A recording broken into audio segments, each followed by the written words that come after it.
Fala galera, estamos começando mais um Engimob Podcast. Estou aqui ao lado do meu querido amigo Jota e vamos começar mais um. Fala, Venecinho, bom? Vamos para mais um. E hoje o nosso convidado, ele tem um currículo muito grande. Eu vou resumir porque no decorrer da história dele a gente vai contando sobre cada atividade dessa, né? E hoje o nosso convidado, né, ele é um administrador de empresas. Eu vou até ler porque é muito extenso, né? Geralmente eu venho de cabeça, Já né? decora, né? Mas, Porque o homem é muito brabo. É muito brabo. Administrador de empresas, especialista em produção e serviço, corretor de imóveis, presidente do grupo Zogby. Aí já dá o de quem que é, né, cara? É. Brook é especialista em recrutamento. Practitioner em programação neurologística, o PNL, empreendedor nato, né, cofundador e atual presidente da Associação Comercial e Empresarial de Porto Velho, Rondônia. E hoje estamos com César Zogby. Aê, galera! Grande César Zogby, seu homem é... Pô, que bom estar aqui com vocês. Olha, parece que eu já... Assim, eu gosto tanto de vocês... Parece até que eu já tive aqui outra vez. Tá tendo um déjà vu? Piadinha interna. Mas, pô, que legal estar com vocês aqui no podcast da Engimob e poder passar aqui esses César, momentos. É um prazer demais ter novamente isso daí, né, cara? Piadinha interna de Mas quem tá assistindo não vai entender. Não vai a gente vai ter que fazer um making off só sobre esse negócio. Se faz necessário a gente fazer algo tão legal de novo. E a gente quer saber desde o início a sua história, né? Como que foi a chegada do César? De onde surgiu? Para que veio, né? De onde veio? A gente sabe que seu pai tem uma história bacana na cidade, então a gente quer conhecer um pouquinho mais do íntimo do César e saber como que foi. Você nasceu por aqui mesmo, né? Quando foi? Show. Como é que tu chegou aqui? Cara, tem tempo aí, hein? Vamos lá então, hein? Bom, gente, primeiro eu quero começar dizendo aqui para todas as pessoas que estão assistindo e vão assistir que é um prazer estar aqui com vocês. Parabenizar o Jota e o Vinícius por essa iniciativa.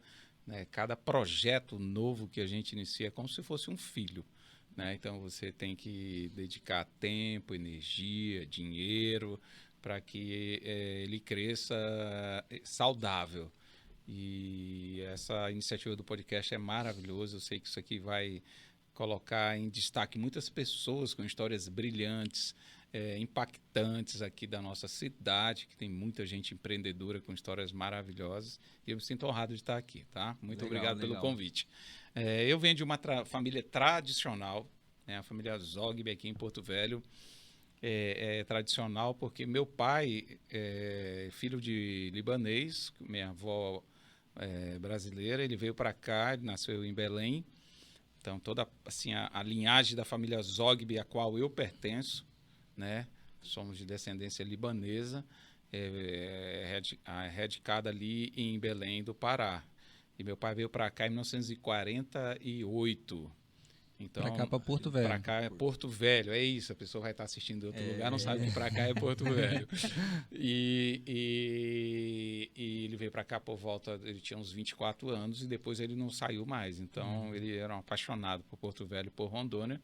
E eu nasci aqui na década de 70, em 1970, no dia 11 de 11 de 1970 eu nascia. Ele quase junto, né? Que eu faço 14 do 11, né? Até falei pra ti. Vamos fazer aniversário juntos aí, daqui pra frente, tem tá? minha azul, vermelho e branco. Eu nasci, de onde eu vi? O seu pai, ele veio pra cá com... O que chamou a atenção? 1948... Exatamente, não era nem Rondônia ainda. Só passava trem aí, né? O meu pai era um cara sensacional. Ele veio para cá porque ele viu uma oportunidade de sair de um relacionamento que ele estava, de um casamento, de um noivado, para ele casar com uma pessoa que ele achava que não era a pessoa que ele devia casar. E aí ele estava meio que enrascado lá por Belém. Ele me contou essa história muitas vezes. E aí ele trabalhava no CESP, que era a antiga empresa que antecedeu a CAERJ, Companhia de Águas e Esgoto. E tinha uma transferência para um funcionário de Belém para vir atuar aqui no território de Porto Velho. Eu acho que nem dizia Porto Velho ainda, acho que era o território federal do Guaporé. Guaporé. 48 minutinhos. E aí eles iam designar um funcionário que tinha uns 6 filhos. E aí meu pai ficou pensando, caraca, bicho, Porto Velho, né? Lá, quer dizer, lá pro outro lado do Brasil, era oportunidade para ele sair dali, né? Ele chegou com o chefe dele e falou assim, pô, vocês vão mandar o fulano que tem 6 filhos. Olha a dificuldade, chegar até lá, esses meninos precisam estudar, a viagem é de barco, não sei o que, é complicada. Cuidar de 6 meninos. Vamos fazer o seguinte, eu sou novo, eu não tenho filho, não estou casado, se quiser eu vou no lugar dele. Aí o cara falou, ô Zog, tu aceita mesmo ir no lugar do cara lá pro final do mundo? Eu já pergunto, você tá doido? Tá doido? Aí ele falou, eu topo, pô. Ia fazer uma boa ação, olha só.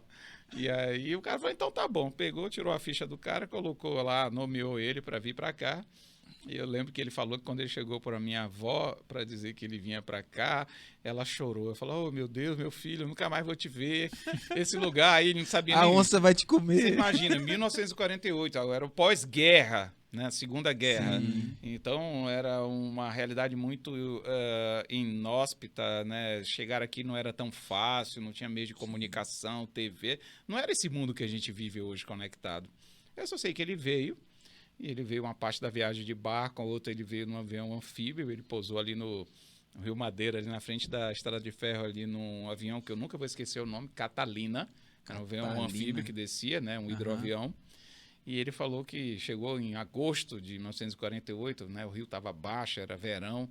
Ele viu aquela escadaria de madeira naquele barranco, aquele calor danado. Você tá doido. E ele falou, meu Deus do céu, e agora? Agora era ir adiante. E aí ele trabalhou e ele sempre um homem empreendedor, como todo descendente de libanês, a gente tem esse negócio do comércio É verdade. na veia. E ele começou a mascatear, comprar e revender, montou vários negócios e depois saiu do emprego e se tornou um homem de negócio, empresário, empreendedor. E eu acho que foi daí que eu saiu também parte da minha referência do que eu viria me tornar depois de adulto, né? Porque eu cresci com meu pai assim, muito empreendedor. A linhagem, né? De família. E aí eu nunca quis o salário, eu sempre quis o lucro, né? A participação no negócio. Mas, assim, a gente sabe que a gente vai construir a nossa jornada, é a sua, não é do teu pai. Então, os meus caminhos não foram iguais, mas a influência dele na minha vida foi sempre muito grande. Ele é meu herói. Faleceu há 4 anos, aos 94 anos, e aprendi muitas coisas com ele. Dentre as quais, eu posso falar aqui coisas que ele sempre me falava. Ele nunca falou para mim ser um homem rico. Ele nunca falou que eu tinha que ser um empreendedor e construir algo maior do que ele fez. Não. Ele sempre me falava assim, meu filho, honre a família, honre o seu nome e jamais se meta com mulher casada. Olha os princípios dele. Seja feliz. Então, ele era da época dos coronéis, em que não tinha contrato, era o fio do bigode. Do bigode acabou, né? Acabou. Então, a vida, não existia a lei que existe hoje, né? Era a coisa que tinha que ser realmente, era diferente. Então, eu fiquei, assim, são os valores que eu trago muito forte na minha vida, né? Ele nunca pediu que eu fosse um homem de negócio de sucesso. Não, isso é coisa minha. Né? Eu quero ser um homem de negócio de sucesso. Eu tenho isso comigo, mas o meu Foi o pai... jeito que você achou para honrar o que Exatamente. Né? Então eu tô me o método é descobrindo. diferente, porém... Exato. A gente sabe que aquilo que os pais da gente colocam como valores e princípios semeiam na nossa vida, eles às vezes não vão estar vivos para ver florescer na gente, porque é semeia. É semeadura. Às vezes vai demorar 10 anos, 15 anos você amadurecendo para que a semente que foi lá colocada lá atrás, de princípios mesmo que regem uma vida com ética, com moral, com as coisas da seriedade, honestidade, isso vão florescer na tua vida com tempos depois. Você vai ter que ter experiências, a gente vai ter que dar muita cabeçada, a gente vai errar muitas vezes e está tudo bem, porque faz parte da jornada de aprendizado de cada um. Exatamente. Então era isso daí, mais ou menos, do meu pai. E a minha mãe também, não posso esquecer de falar da minha mãe. Né? Porque ela era daqui. Minha mãe, ela nasceu em algum lugar no estado do Acre, só nasceu e foi criada no Amazonas. E aí o meu pai, ele falou que conquistou ela com a cuia de tacacá. Você vê, né? Que Pescou no ela veio bucho. de férias. Ela veio de férias uma vez, ela não gosta que eu conte essa história. Ai, meu Deus, ela não vai assistir também. E aí ela falou que veio de férias uma vez de Belém, de Manaus pra cá. E aí ela novinha, toda bonitinha. E meu pai, rapaz. Como é que é o nome dela? E a minha mãe é a dona Naide, Rosa Naide. Vou marcar ela. E ela, assim, o meu pai, como sempre empreendedor, estava sempre muito fora. Uhum. Então, quem criou os 4 filhos, né? Meu pai teve 4 filhos com a minha mãe. Ele teve um primeiro casamento, 3 filhos, e depois casou com a minha mãe, 4 filhos. Então, ele teve da minha mãe a Regina e a Vera, são as 2 irmãs mais velhas. Eu sou o primeiro filho homem. E depois o meu irmão caçula, o Robespierre. Então, por eu ser o primeiro filho homem dentro da casa, toda a responsabilidade é que nem Antigo Testamento. As mulheres não contavam, conta o homem. Exatamente. Então, as minhas irmãs eram as mais velhas, até eu atingir minha fase ali de ter maturidade adulta. Quem que meu pai chamava para passar o cetro? Sempre fui eu, o filho mais velho. Então, ser o filho mais velho, quem está assistindo isso sabe, em famílias tradicionais, como é o caso da minha, tem um peso diferente, né? Porque cabe a você dar continuidade a uma série de coisas que o patriarca começou lá atrás. Então, isso tudo pesou muito na minha cabeça. Uma responsabilidade, a responsabilidade, né? Do patrimônio da família, de manter a unidade da família, sabe? Era como se a minha vida, e eu sei porque eu faço terapia hoje, justamente para entender que o meu pai, ele queria o melhor. Mas, ao mesmo tempo, colocando muita responsabilidade, eu me confundi durante muito tempo, porque para me construir a minha família, eu tinha que me desassociar da família que ele construiu. Uhum. E isso não é tão simples. Enquanto você é filho, né? Você participa de um núcleo familiar. Mas quando você casa, parceiro, você constrói a tua família e os teus pais e irmãos se tornam teus parentes. A tua família é a tua esposa e os teus filhos, a partir do momento que tu cria a tua nova jornada. Você tem que respeitar, você tem que dar valor, cuidar dos teus parentes, sim, mas a tua prioridade é a tua família. Então, são coisas que eu fiquei ali no limiar durante 20 e poucos anos da minha vida, até a partida dele, né? Ele me passando o cetro, me falando das coisas, cuida de sua mãe, cuida de seus irmãos, cuide não sei de quê, cuidado com isso. Mas ele está fazendo aquilo que ele foi orientado, né, na vida dele. Sim. E está certo. O pai, se não puder contar com o filho mais velho, um homem que está ali, que tem responsabilidade, ele vai contar com quem? Então, e ele acaba pegando isso do pai dele. E ele pegou do pai dele, que pegou, né? Porque os nossos ancestrais eram, eles conduziam assim. E os libaneses, assim. né? Os libaneses são bem com rígidos, certeza, né? Com a família. Então, tudo isso daí eu absorvi. Então, hoje eu sou um fruto muito da orientação do meu pai e da rigidez da educação da minha mãe. Dona Rosa Naide não era... Analisava, não. Era a general. Mano, velho, ali era disciplina. Eu não lembro de um dia da minha adolescência de eu não ter levado uma surra. Não, se ela ouvia, ela mentira, que eu nem batia. Fala, quem bate, esquece. Falar, César, e se você parar para pensar, o povo acha muito que essa geração anterior à minha e até a tua, os pais eram machistas. Mas não, lá em casa é a mesma coisa. Minha mãe que sempre comandou, e meu pai era provedor da roça e tal, mas... Quem em casa a gestora da casa era a mãe. Exato. O pai traz o recurso e a mãe... Exatamente, né? Numa família com 4 filhos, minha mãe... tua mãe nunca trabalhou? Cara, trabalhou muito mais que meu pai. Porque cuidar de 4 meninos, meu amigo, cuidar da casa, manter as coisas... É diferente as idades? Café da manhã, almoço e janta. Rapaz, a minha irmã mais velha é de 66, o meu irmão mais novo é de 73. Aí eu nasci em 70 e minha irmã do meio também em 69, bem próximo. Uma escadinha boa, né? Uma de escadinha, 2, 3 anos. Exatamente. Então, assim, a gestão do lar, a disciplina, aquela questão de manter os valores, era mãe, cara. Era mãe. É lógico que eu não levei uma surra todo dia, mas eu brinco com ela, né? Mas hoje eu tenho que dizer uma coisa. Minha mãe, eu te amo e graças às suas surras, às suas puxadas de orelha, naquele jovem adolescente rebelde que eu era. Graças a isso, eu acho que eu devia ter apanhado era mais para ser uma pessoa melhor ainda. Eu não fiquei com raiva da senhora. Eu não te odeio por causa disso. Na hora a gente fica com raiva. Não mas tem hoje eu entendo. Nenhum desequilíbrio. Não, muito pelo contrário. Eu sou muito grato. Porque se não fosse a vara, a disciplina, como está lá na Bíblia, que a gente tem que usar várias vezes para disciplinar nossos filhos, eu não seria um homem de família que eu sou hoje, com o caráter que eu tenho hoje, com os valores que eu tenho hoje. Não sou perfeito como ninguém é, mas essa retidão que eu tenho é o ambiente familiar. E não foi meu pai, nisso foi a minha mãe. Então, minha mãe, uma disciplinadora sensacional. E isso aí não tem que discutir. Na época de escola, você era muito atentado, né? Eu era um cara mais conservador. Em compensação, meu irmão, Robespierre, o caçula. Caçula é foda. Não pode falar palavrão. Caçula, meu amigo. Eu vivia tirando ele das brigas, das confusão. Ele é, bicho, o cara é um moleque 3 anos mais novo. Parece com um irmão mais velho, mais alto, mais forte. Aí ele, o cara que brigava com um cara que era o dobro do tamanho dele, chegava na escola, o irmão no meio, os piá na idade dele era...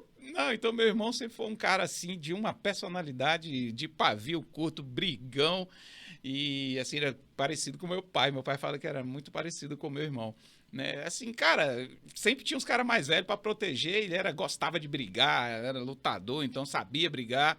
E não levava desaforo para casa. Eu só chegava, não, teu irmão tá brigando não sei aonde. Eu já chegava lá e os caras viam um cara grande chegando, aí já apartava e tal. Calma, né? Eu nunca fui desse tipo, dessa linhagem, assim, da coisa da briga. Mas os problemas que eu dei, eu acho que para minha família, era a questão vamos dizer, de questionamento, de não aceitar algumas coisas, então, de descontentamento, de desobediência às vezes. E eu sei hoje, como pai, eu tenho 2 filhas, que são gêmeas, né? Hoje eu vejo, cara, o quanto deve ter sido difícil para meus pais, principalmente minha mãe, conduzir ali mesmo o temperamento de um com o outro, as características são muito separadas, então você tem que dar um pouquinho, frear isso aqui, frear. Enquanto tá vivendo todo mundo na mesma casa, os conflitos entre os irmãos, cara, é complicado. Família grande, a gente sabe que não é fácil quando você tem um propósito de não só colocar filho no mundo, mas de educar. Fazer filho é fácil, mano. Botar no mundo é fácil, entre aspas. Difícil é você educar ao longo da vida até eles, né, romperem e seguirem a vida deles. Criar uma boa pessoa, né? Exatamente, um ser humano que fala assim, não, esse daí vai dar bons frutos na terra, vai construir um mundo melhor para os netos, para os meus netos, né, e para os próximos descendentes. Esse é o desafio nosso, né? Verdade. É a questão da educação, de passar valores, princípios. Então, a gente que as pessoas vão ser perfeitas, isso não existe. Mas as pessoas conscientes. Voltando à escola. Escola, como que era o César? Era nota A? O César nasceu aqui, então. Nasci na maternidade, que você perguntou, onde nasceu no início? Maternidade Darcy Vargas, antiga. Vocês conhecem? Quem é de Porto Velho, já tem mais de 50, vai lembrar. Mas vocês são uns piazinhos novinhos. Era estudioso, César? Cara, eu vou dizer uma coisa. E hoje eu sei que você é um cara estudioso. Eu acho que o que eu não estudei na fase da escola, lá atrás, eu estudo hoje. A gente fala um pro outro a mesma coisa. Assim, eu fico olhando o sistema de educação, de repetir, de memorizar. Eu nunca fui um cara bom de memorizar, eu fui um cara bom para criar. Hoje eu vejo o meu talento. Né? Então, assim, tinha aluno que ficava lendo as coisas e memorizando. Eu não era essa mente de memorizar. Eu sempre fui um aluno ali da média. Nunca para baixo. Não era nem do fundão e algumas nem notas para cima. Eu era um cara que às vezes sentava na frente, no meio ou atrás, dependendo do momento. Eu não tinha uma característica única. Eu era um camaleão. E eu gostava de fazer os relacionamentos. Então, assim... Cara, é o rei do network desde cedo, né? Mas eu não sabia, mas exatamente. E isso daí me ajudou, vamos dizer assim, depois, uma das coisas que me ajudou foi praticar esporte. Eu comecei a jogar basquete, que é um esporte coletivo, com meus 12 anos. Jogou Joé? Joguei Joé, fui campeão do Joé pelo Carmela Dutra em 84... Fui campeão do GENS, que é os Jogos Escolares Municipais, em 85. Participei de 2 JEBs, Jogos Escolares Brasileiros, pela seleção daqui do Estádio Rondônia, foi em 87 em Campo Grande, 88 no Maranhão, São Luís, no Maranhão.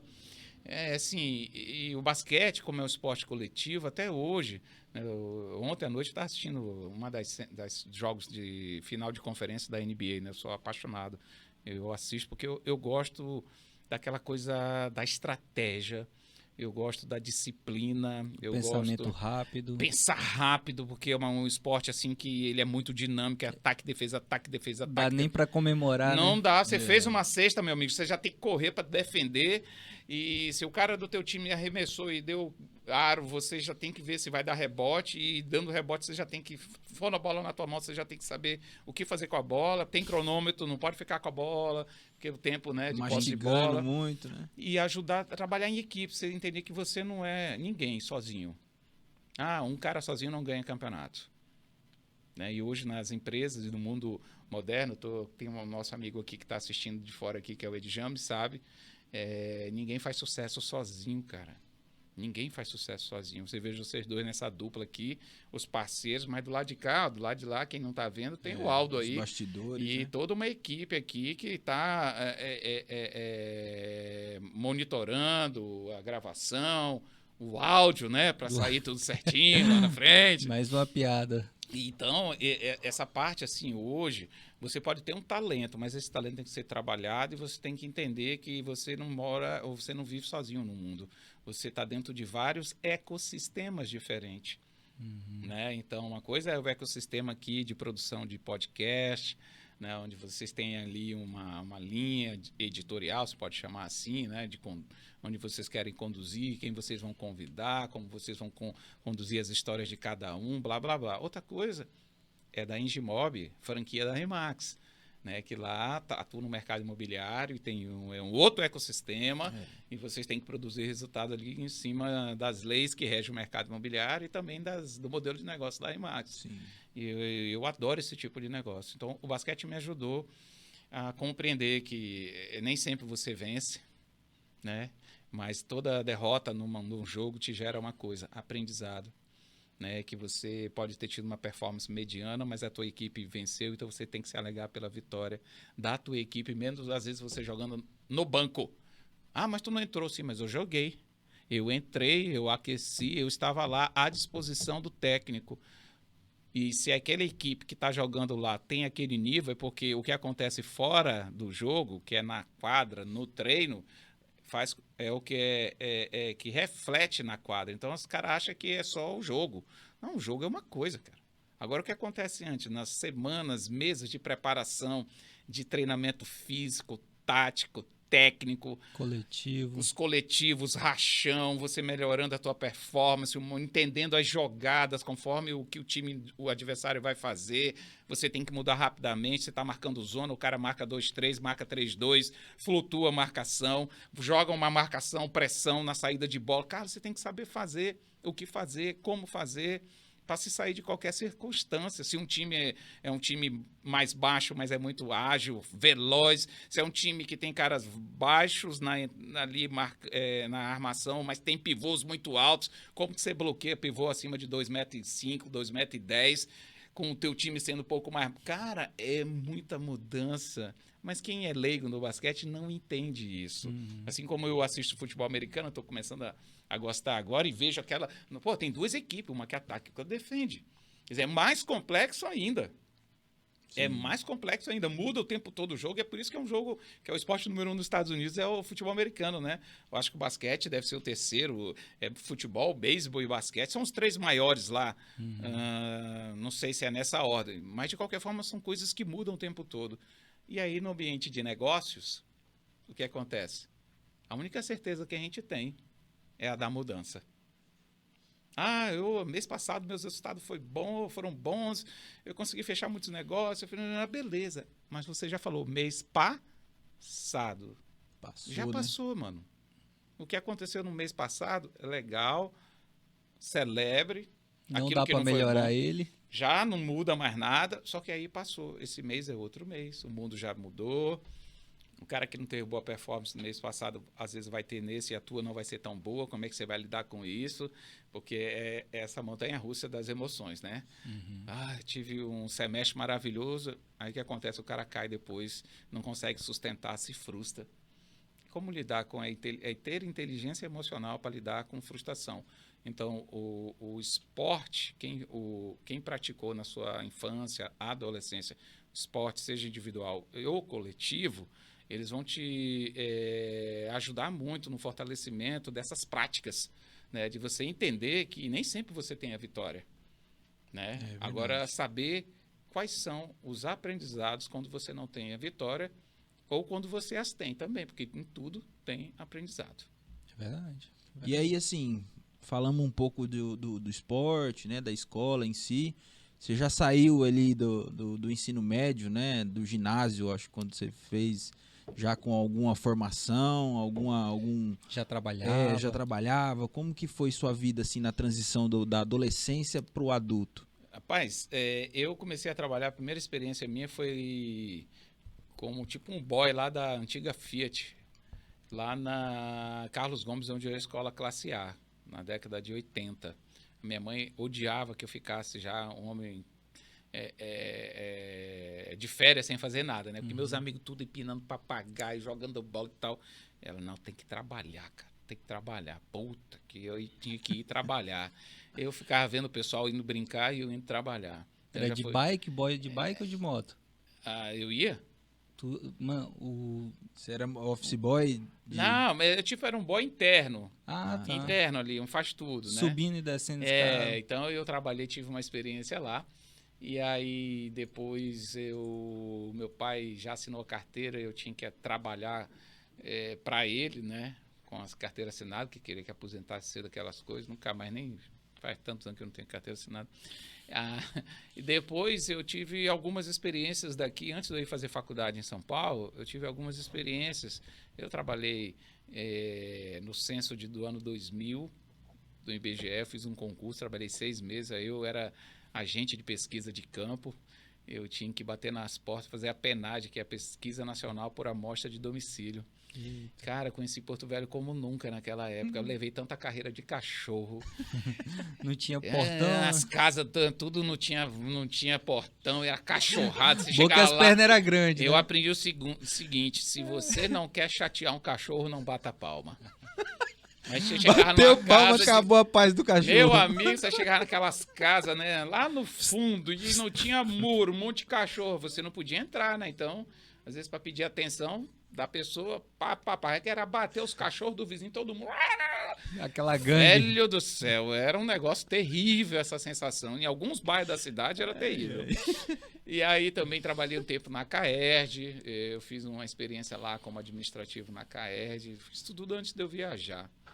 Mas por que você foi para São Paulo? Aqui não tinha porque faculdade, na né? época que eu fui para São Paulo, o que acontece? O Rondônia, no início dos anos 90, tinha 2 faculdades só. A Uni e a Faro, que estava começando na minha época. Uhum.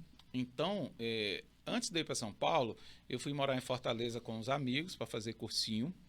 E aí foi uma experiência legal, fiquei uns 3 meses lá.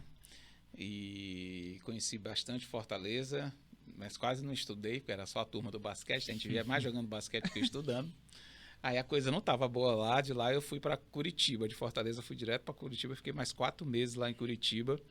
Aí lá eu levei mais a sério, né, porque eu não estava com aquele núcleo dos amigos. Tava com a basquete, galera, não tinha né? ninguém, então eu tinha que estudar, e aí eu estudei. E eu quase entrei na faculdade de Direito lá, mas não deu certo. Passei na primeira fase, na segunda eu me arrebentei, porque era a parte que falava só sobre a história do Paraná, a cultura do Paraná. Eu não sabia de nada. Eu olhava a prova assim e falei, meu Deus, não sei de nada disso. E aí eu voltei, fiquei mais 6 meses em Porto Velho. Aí um amigo meu, chamado Cândido Ocampo, advogado hoje, na época ele foi para Mogi das Cruzes, e aí ele passou no vestibular, aí ele veio para se organizar para ir para lá, e ele foi lá em casa, ele era muito amigo da família, e ele falou, uma reunião lá com meu pai, com a minha mãe, pô, Mogi das Cruzes, tem vários estudantes lá, as faculdades são boas, papapá, porque o César não vai fazer vestibular lá no final do ano, né? porque o meio do ano já tinha terminado os vestibular. Aí a gente falou, cara, bom, meu irmão estava terminando o segundo grau dele também, quando foi no final do ano, início do ano de 90, a gente foi para lá, fez vestibular, e eu fiquei 4 anos e meio morando em Mogi das Cruzes. E aí foi uma experiência, fazendo administração de empresa à noite. Com 6 meses que eu estava lá, eu comecei a trabalhar num banco Bamerindos. Bamerindos. Antes, Bamerindos, depois ele foi comprado pelo... já nem sei quem foi que comprou e que comprou. Acho que hoje é o Santander, né? Uhum. HSBC, depois comprou o Bamerindos, que foi quando eu saí, em 95. E, então, eu tive uma experiência muito legal, porque Mogi das Cruzes é uma cidade de indústria e também Cinturão Verde de São Paulo. E aí eu trabalhava o dia inteiro em banco e à noite eu ia fazer a faculdade. Foram 4 anos e meio nessa... 4 anos, né? Porque eu tive 6 meses lá até eu começar a trabalhar. Só que teve um negócio legal também. Hoje eu vejo que foi legal, mas não foi uma experiência tão boa quando eu vivia. As minhas férias do banco nunca coincidiam com as férias da faculdade. Então, nesses 4 anos que eu fiquei fazendo faculdade lá, eu não conseguia vir de férias para casa. E tinha uma legião de estudantes lá na época, todo mundo que ia, voltava de férias e levava uns amigos. Chegou um momento que tinha mais de 80 estudantes, era assim, tipo uma comunidade de porto-ovelhenses fazendo faculdade, alguma faculdade, das 3 faculdades que tinham lá em Mogi. E tinha lá uns 3, 4 que também trabalhavam, que nunca voltava de férias, né? Porque não era quando estava de férias do trabalho, estava estudando, então não podia viajar. Então eu criei muita conexão com a cidade de Mogi das Cruzes, porque a agência bancária naquela época era movimentada, hoje não tão mais por causa da automação, né? Então, conhecia comerciantes para tudo que era lugar que eu ia.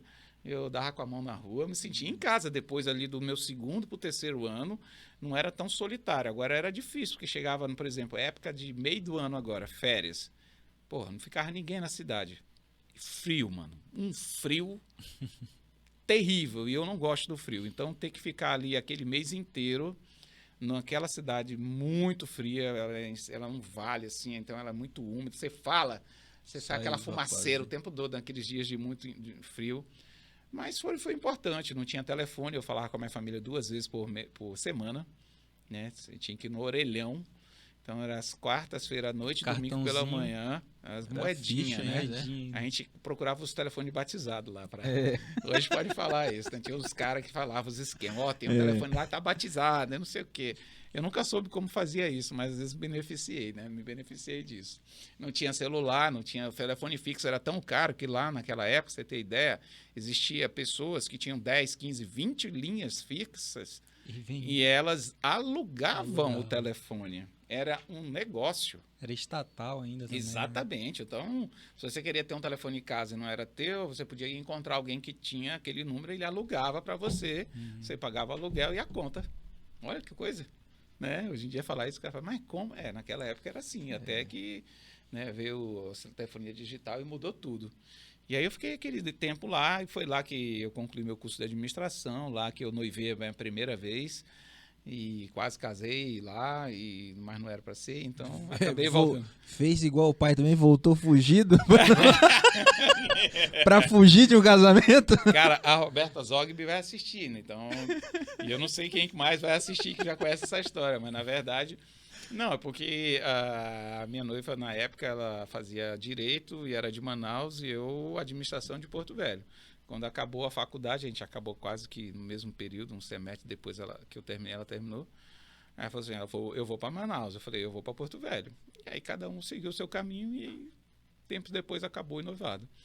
E aí caminhei mais para frente até chegar lá onde eu fui encontrar na Segunda Igreja Batista aquela que seria a outra metade da laranja, que está até hoje, há 21 anos comigo, casados. Mas não vamos falar dela nesse momento. Não, depois. Aí depois de Mogi, você voltou para cá já? Aí eu vim para cá. Tem café, tem? Não vai ter. Faz um no expressozinho aí do Piscinates, que é um dos nossos patrocinadores. Olha, porque eu tenho um amigo, o Ed James, da NetPix, ele é... Negócio de café, como é que é? Maquininha? Produção, como é que chama lá? Barista. Barista. Isso, tá. barista, né? Baitolista não, é barista, tá? E aí, bicho, ele anda com a maquininha de café dele, pra cima e pra baixo. E aí ele faz café até com, tipo, J, né? Aí quando ele dá o café pra você em a xícara, aí tu vai lá, tem o J, aí põe florzinha. Bom, mas cara moderno, cara moderno. Então, mas deixando piadas à parte, eu voltei pra cá, eu voltei pra cá sem perdido. Quando eu volto de São Paulo, eu pedi as contas do banco, porque eu não queria ficar lá. Exatamente. Porque, assim, uma coisa muito interessante é a questão do ecossistema. Você é de uma cidade, você sai e fica muito tempo fora, a cidade não é mais sua. Ah, mas eu tenho meus amigos. Eram teus amigos. Eram teus amigos porque você caminhava com eles por muito tempo. À medida que você sai, não foi uma viagem de um final de semana, foi uma viagem de quase meia década.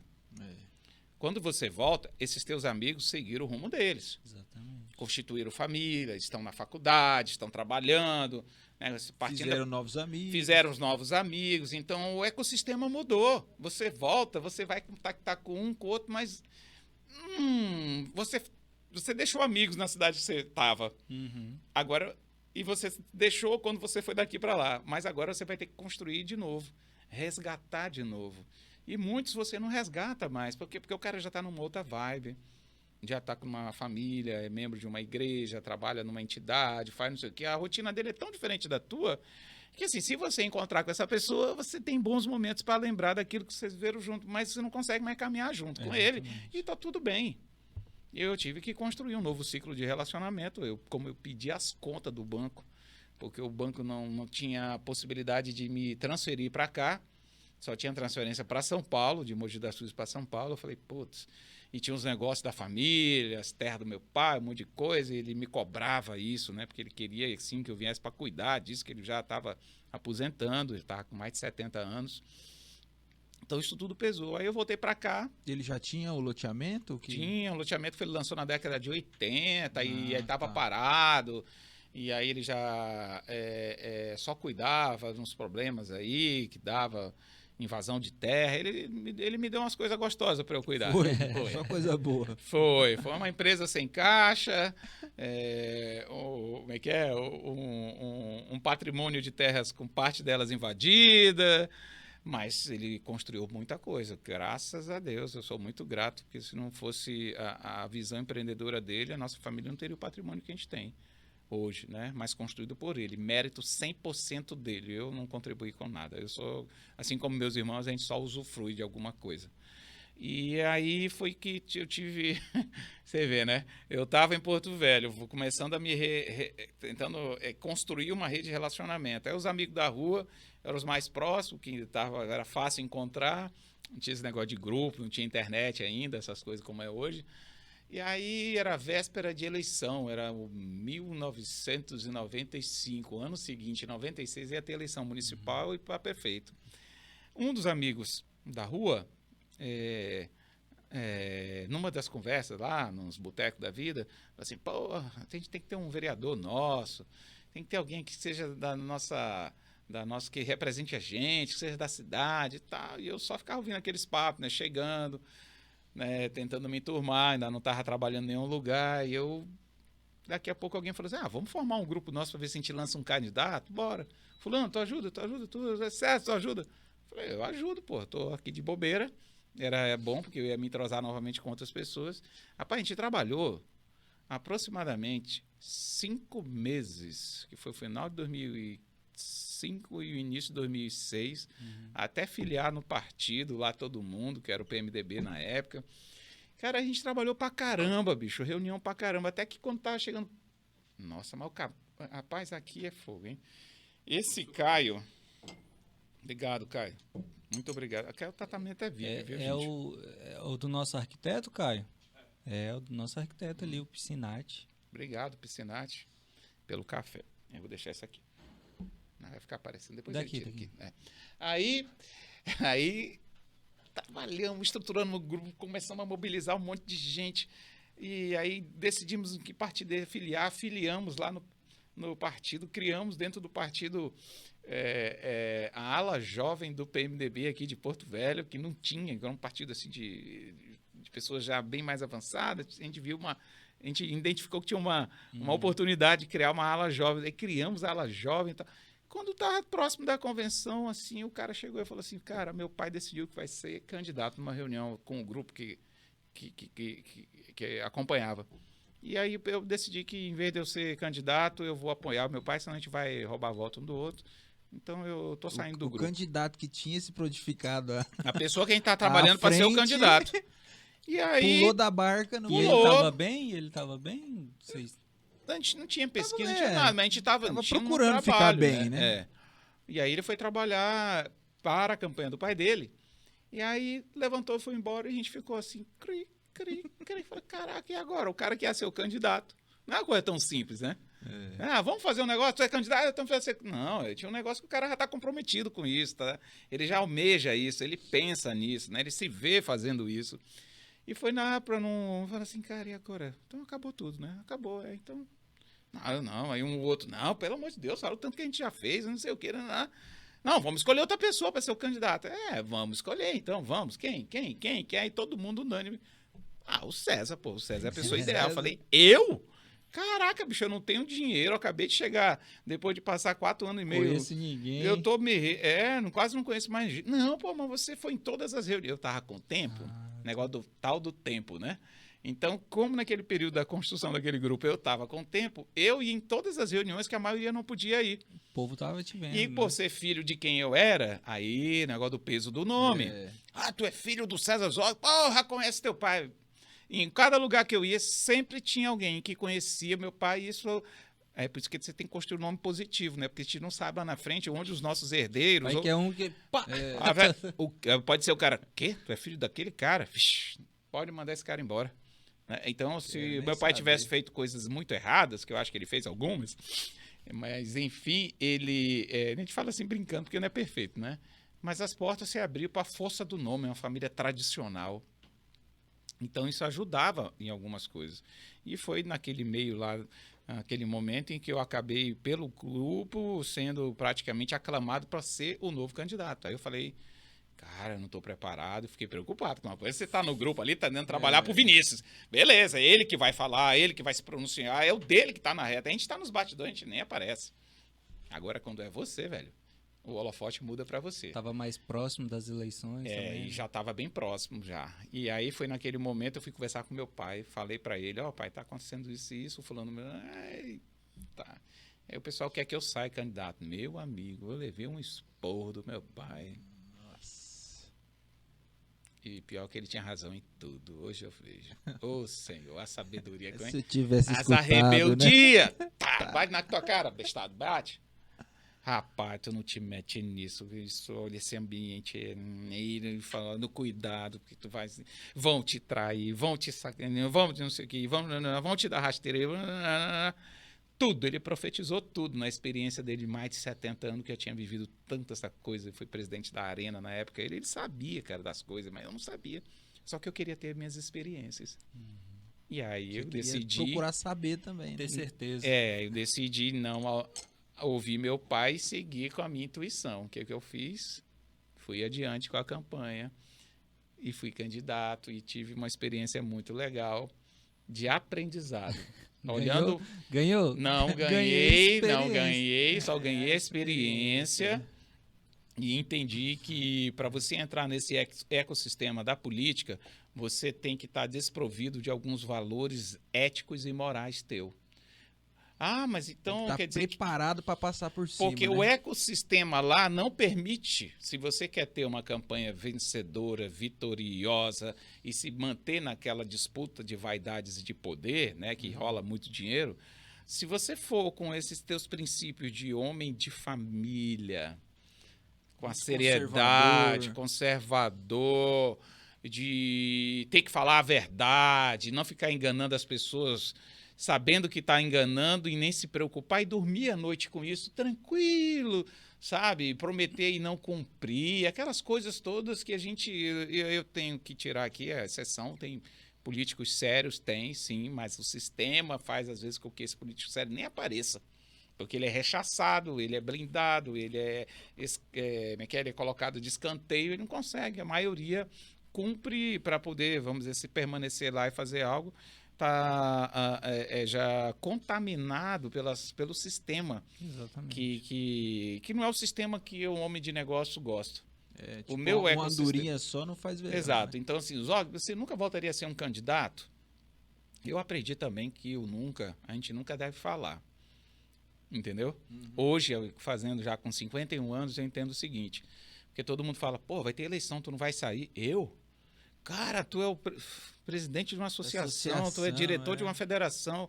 Olha os últimos 10 anos, o tanto que tu já prestou de trabalho à sociedade, nas entidades que você participou. Sebrae, Júnior Times, Gideão, na igreja, não sei, tu é professor universitário, tua empresa... Eu falei, sim, mas é por isso tudo é que eu não quero. Aí os caras, não, é por isso tudo é que você deveria ser. Então, assim, olha... preservo, né? Exatamente. É porque, assim, hoje você tem vamos dizer assim, uma bagagem de trabalhos de dedicação, de sacerdócio à sociedade que te catapultam, vamos dizer assim, que te colocam numa condição de ser uma pessoa, um representante com potencial, com habilidades, com características que seria o ideal para representar determinado nicho da sociedade. Só que não é aquilo que está no meu coração hoje. Então tem que ser muito claro. Por quê? Porque eu tenho 51 anos. Eu não sei como estará a minha mente, se Deus permitir que eu fique aqui por muitos anos, aos 55, aos 58, aos 60. Eu não sei. Então hoje... sendo mais sábio, falando, nunca, eu já fiz isso na minha vida, cuspi para frente, nunca mais eu volto, a história de eu nunca mais volto a ser corretor de imóveis, né? Talvez a gente fale isso nesse podcast ou no outro. Com certeza. Então, eu entendo que eu não vou falar que eu nunca mais seria candidato, mas hoje não faz parte do meu propósito de vida. Sim. Pô, mas tu faz política, eu sei, eu faço política, mas a política não é partidária. Política, de estar ali na frente de uma associação comercial, como diretor de uma federação, como vice-presidente do Sindicato das Empresas da Área de Habitação, que é o Secov, filiado à FEComércio, é uma política de, vamos dizer assim, de relacionamentos, de construção de riqueza, de aproximar pessoas, de buscar melhores condições para o ecossistema da área empresarial, exatamente. E o público empreendedores. Vai para o mesmo caminho, né? Diferente da política pública, que cada um quer traçar teu caminho e aí você fica ali, né? Exatamente. Então, o meu negócio é diferente, mas em função de ser quem eu sou, dos valores que eu tenho, das habilidades que eu tenho, eu construí uma poderosa rede de relacionamentos e com credibilidade. Não sou o cara perfeitinho, não. Pô, só na minha diretoria lá da associação, se for medir os caras que estão lá comigo, talvez eu seja o menor de todos em vários aspectos, mas eu tenho a habilidade de juntar pessoas talentosas, né? Pessoas talentosas, ricas, prósperas, empreendedoras, veem valor em mim pelas características que eu tenho. Né? Então, seja construir um grupo empresarial como o grupo Zogby hoje, com a Rede Flecha e a Zogby Administradora de Imóveis, ou estar à frente da associação ou de outras entidades, eu sei me colocar, cumprir meu papel, se eu estou presidente, se eu estou vice, se eu estou diretor, tesoureiro, se eu sou só membro de um conselho. Eu sei como me comportar nos lugares diferentes, em ambientes diferentes, e contribuir. Ela é um negócio de servir, né? Eu trabalho muito essa questão da minha vaidade, né? Porque nesses ambientes tem muitas pessoas que querem estar lá por causa da vaidade. E eu fujo dessa questão. Eu não sei que eu não tenho vaidade, tenho, sou ser humano. Mas eu sei que eu estou ali para prestar um serviço, para devolver algo à sociedade, para ajudar. Eu só estou de passagem nessas entidades. Uma hora eu não vou estar mais lá. E quando olhar para trás, as minhas filhas, os meus netos, os meus parceiros, amigos, falam assim, pô, César, olha, cara, vocês podem não ter deixado, feito assim, inventos grandiosos, um monte de coisa, mas vocês fizeram certo isso, isso e isso. E de errado, vocês não deram golpe em ninguém, vocês não roubaram o recurso de ninguém, desviaram o recurso. Pode não ter agradado todo mundo. Cara, eu já também tenho maturidade de saber que em nenhum lugar do mundo a gente vai agradar todo mundo. Jesus agradou todo mundo. Não, a pessoa, vocês deviam ter feito mais isso. Poxa, legal, a gente devia, mas a gente não conseguia. diferente. Às vezes a né? entidade não tinha o recurso, às vezes não tinha a estrutura, e às vezes a pessoa que dava essas ideias fala, poxa, legal, você manja disso, então vamos fazer o seguinte, eu vou montar uma comissão e você sai do encabeça teu ela, né? trabalho, Aí lá. você sai do teu trabalho, das suas obrigações, vem aqui como voluntário, como eu sou, e aí você encampa esse projeto dentro da entidade, e a gente te dá esse guarda-chuva, essa retaguarda, porque eu já cumpro o papel aqui. Se eu for atender a cada demanda que aparece nas entidades, cara, legal esse teu projeto, poxa, porque vocês podiam fazer isso? Não, você quer fazer isso aqui? Traz o projeto, você se compromete com ele e a gente dá o suporte, porque o projeto é teu, o conhecimento é teu, vai beneficiar a sociedade, mas tem que ter alguém, tem que ter um pai do negócio. E você não consegue desenvolver isso, muitos projetos ao mesmo tempo. Não consegue. Aí você chama a pessoa, ela, não tenho tempo. Então se tu não tem tempo, não vem aqui Não é criticar. apontar dedo, né? Porque é muito fácil, né? Muito fácil. A gente trabalha dentro da realidade, daquilo que é possível a gente fazer, né? Bom, mas enfim, é isso daí. Vou tomar café. E a parte de ser professor, né? Professor acadêmico, por quanto tempo que foi essa jornada? Cara. Por que você aceitou entrar nessa... Isso foi antes de ser corretor? Foi. Não. Eu já tinha sido corretor por um período de tempo. Quando eu voltei para Porto Velho, e eu vou chegar aí, contar rapidamente essa história. Logo depois que acabou a campanha, que eu não fui eleito, eu fiquei meio que no limbo, né? Aí o meu cunhado, o Amaury, que era representante da Tecnos de relógio na época, tinha que viajar para São Paulo. A minha sobrinha Vitória ia fazer um tratamento lá, minha irmã já estava lá, e para não deixar a pasta vazia naquele período, era um período assim, tipo final de ano, que tinha muita venda, ele falou assim, cara, tu não quer ficar com a minha pasta e a gente faz um meio a meio, uma parceria nesse período, porque tem cliente para visitar, tem negócio para fechar, só que eu tenho que ir para São Paulo. Aí eu falei, e como é que é isso? Eu fiz uma viagem com ele no interior para aprender como que era esse negócio de representante de relógio. Aí ele ia nos principais clientes, né? Visitava as pessoas, mostrava o mostruário, fazia os pedidos, mandava por fax na época, tudo e tal. Ele me ensinou lá, Rondônia e Acre, aí ele foi embora, aí eu fiz o trecho por um tempo. Eu falei, cara, esse negócio de ficar viajando como representante é legal. É legal, né? É legal. Aí ele voltou, assumi a pasta, aí eu fiquei sem aquilo, eu falei, comecei a comprar relógio dele, revender, né? Porque eu estava com negócio de relógio. E aí foi que o negócio foi muito bom até eu levar o meu primeiro cano. Eu comprei um monte de relógio, vendi para um monte de gente. Eu percebi que eu não tinha a mesma facilidade para receber. O negócio de vender na duplicatinha ali, né? É uma coisa para receber. E aí eu fiquei numa situação complicada e apareceu na minha vida uma oportunidade de trabalhar com um cara chamado Dalmo Siqueiroli. Eu estou tentando resgatar na minha mente como que eu conheci o Dalmo. Ele era amigo, ele era casado com uma amiga da família e ele trabalhava com produtora de vídeo. Aí a gente começou a conversar e eu tinha facilidade no comercial e eu comecei a fazer algumas coisinhas com ele até que a gente falou assim, cara, vamos montar uma agência de publicidade, que já tinha a produtora. Bora. Aí a gente montou a agência de publicidade e propaganda chamada VIP. VIP, Comunicação, Propaganda e Marketing. Ela funcionou inicialmente ali onde os fundos da Rede Max, da Remax Rede Flash, a imobiliária Azog e administradora, era ali, naquele partezinho ali. E aí nós trabalhamos ali uns 2 anos, cara, aí ele ficava com a parte de produção, eu era o cara de relacionamento, eu ia nos clientes e ia fechando, né, prospectando clientes, fechar as campanhas e pegar clientes para a gente. Então a gente vendia publicidade e também para fazer a produção de vídeos. Depois de um tempo, entrou uma terceira pessoa, que é a Ivana Frazão, que acabou depois ficando com a empresa. Como é que é a história, né? A Ivana tinha chegado formada de São Paulo, propaganda e marketing, a gente precisava estar tendo muito cliente, precisava de alguém que escrevesse, fizesse as peças. Eu continuava no comercial, ela na criação, ele na produção. E naquele tempo foi quando eu reativei a empresa do meu pai, imobiliária. Foi minha primeira experiência como imobiliária. Aí eu fiquei com as 2 empresas. E aí, por causa do loteamento, que a gente fez uma parceria na época com a Signo lançou o loteamento, aí começou a entrar uma carteira da nossa participação, aí eu falei, vou também montar um negócio de imobiliária, comprar e vender. E aí eu ficava nas duas empresas. Aí a imobiliária foi crescendo mais do que a outra. Chegou um ponto que eu tinha que ficar mais lá do que na outra. Aí já não ficou mais legal para minha sociedade com os parceiros. E fala, pô, tu já não dá mais atenção, não sei o quê. Então, no entendimento, não, eu vendo a minha parte então. Vendi minha parte, saí e fui ficar só na imobiliária.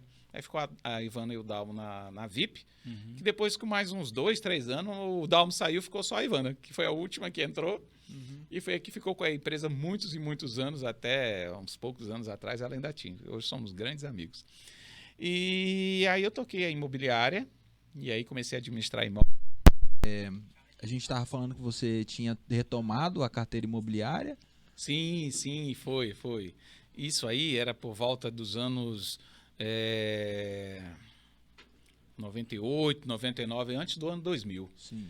E foi nesse momento que eu havia vendido a minha participação na agência de publicidade, eu fiquei só na imobiliária. E aí começou a minha história no mercado imobiliário, de fato, né? Porque eu já tinha o curso de corretor, mas não tinha o Cresce. Então eu ativei meu Cresce, e a empresa, como é uma empresa administradora de bens patrimoniais, naquela época, que era a empresa da família, eu toquei aquela empresa por uns 4 anos. Aí comecei a estruturar negócio de revenda, aí montei uma carteira de administração de imóveis. Cara, a coisa estava indo legal, sabe? Estava indo legal. Até que chegou em determinado momento em que, quando teve o governo Bianco assumiu o comando do Estado, ele teve assim uma atitude de demitir milhares de funcionários, que chamavam na época os funcionários fantasmas. Recebia, mas não trabalhava. Você vê, né? Até isso existiu na nossa vida. Ô, Jesus! E então houve um baque na economia na capital, porque muitos desses funcionários trabalhava aqui, né? Exatamente, moravam aqui, recebiam, mas não trabalhavam, gastavam o dinheiro aqui. Muita gente foi embora, aí assim, eu lembro que ficou assim, foi uma chuva de imóveis, assim, num período de 6 meses, muitos imóveis entraram para venda. O pessoal indo embora, voltando para os seus estados, essas coisas e tal, e o mercado entrou numa retração, e eu era muito imaturo ainda, eu via as vendas escassearam, eu não tinha visto um ciclo de vendas ruim, e foi quando eu decidi que, cara, era a hora de eu sair daquele negócio de imóveis, que era um negócio muito instável. Aí eu falei com um cara que trabalhava como gerente comigo, o Marcelo. Marcelo, negociei com ele a carteira de imóveis, dos imóveis que a gente tinha. Na época, para você ver, né, eu passei para ele uns 80, 90 imóveis já da carteira. Era uma carteira que já gerava uma receita significativa. Sim. E como ele me pagou com a própria receita, e nem tirou dinheiro do bolso praticamente, você vê, né? Toma, aí com a receita vai me pagando, a gente fez um acerto lá, e aí ele montou a imobiliária dele, e daí eu estava meio estressado, tinha acontecido também um negócio, uma super venda que eu tinha participado, e posso contar isso num outro momento. E eu falei, não quero ser mais corretor de imóveis não, chega. Esse negócio aqui é muito instável. Quer saber? Vou fechar a imobiliária, inativar a imobiliária, não fechar, porque era a imobiliária da minha família, eu tenho só uma cota lá. É uma empresa, na verdade, né, que administra os bens da família no segmento imobiliário. E eu vou fazer outra coisa na minha vida, mas eu nunca mais volto a ser corretor de imóveis. Foi a cusparada que eu dei. Nunca de novo, né? Nunca, né? Naquela época eu ainda falava isso. Hoje eu não falo nunca mais, não. É muito difícil. E foi então que eu decidi que eu ia seguir meu caminho. Eu queria voltar para ser representante, que a coisa era mais dinâmica, e pelo menos todo mês pingava alguma coisa. Comecei uma empresa de representação, assim, tipo no final de 2001. Aí, com 90 dias, quando eu estava iniciando a estruturar a empresa de representação, já estava com 3 representações, apareceu um convite para eu dar aula em faculdade, no início de 2002. E então, a vida mudou de novo para mim, porque o convite para a faculdade era um universo novo para mim. E eu comecei a dar aula lá na FIP do grupo Pelúcio, da Escola Objetivo, que hoje é Sapiens, né? Eles estavam estruturando a faculdade, era o 2º semestre da faculdade, o diretor era o Marlon, um amigo meu, e ele me ligou e eu fui lá bater um papo com ele, já saí de lá com a disciplina de TGA 1 e 2, que é Teoria Geral da Administração 1 e 2. E ali começou a minha fase como professor universitário. Você vê, só essa semana lá na empresa, eu tive a grata surpresa de receber 3 ex-alunos meus. Né? Legal, né? Depois de mais de 20, quase 20 anos que eu comecei a dar aula, que foi em 2002, 2022, né? A gente está gravando isso em 2022. E sempre aquela tratativa, não, professor. Professor. Uma vez professor, sempre professor. Não existe esse negócio de, meu ex-professor. Vira cliente, né? Exatamente. Então, foi muito legal. Essa semana eu tive esse privilégio. Receber 3 pessoas lá que foram meus alunos, em turmas diferentes. E fiquei lá 4 anos dando aula. Foi num período em que eu tinha acabado de casar.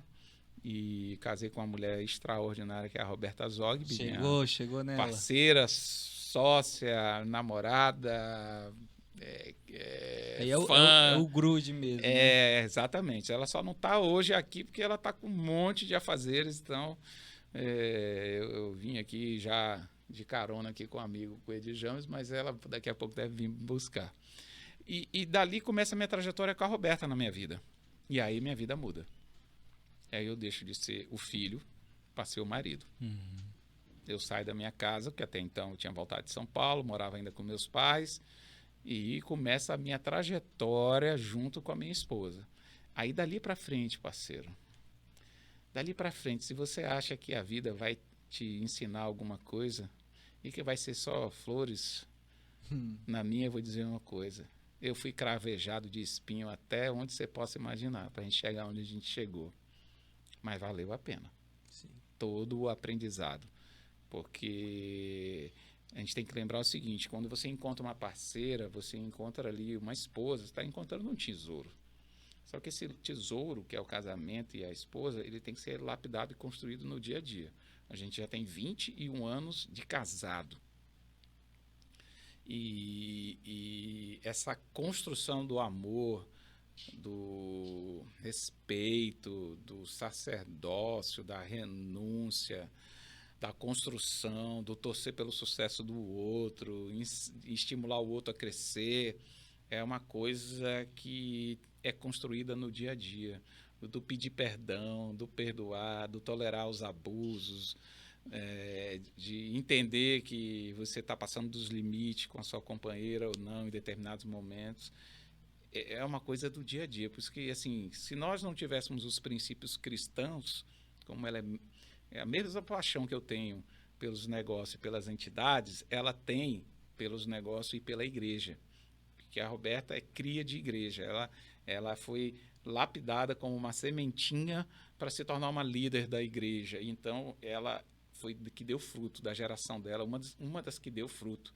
Então, desde das primeiras escolinhas, juniores, adolescentes, jovens.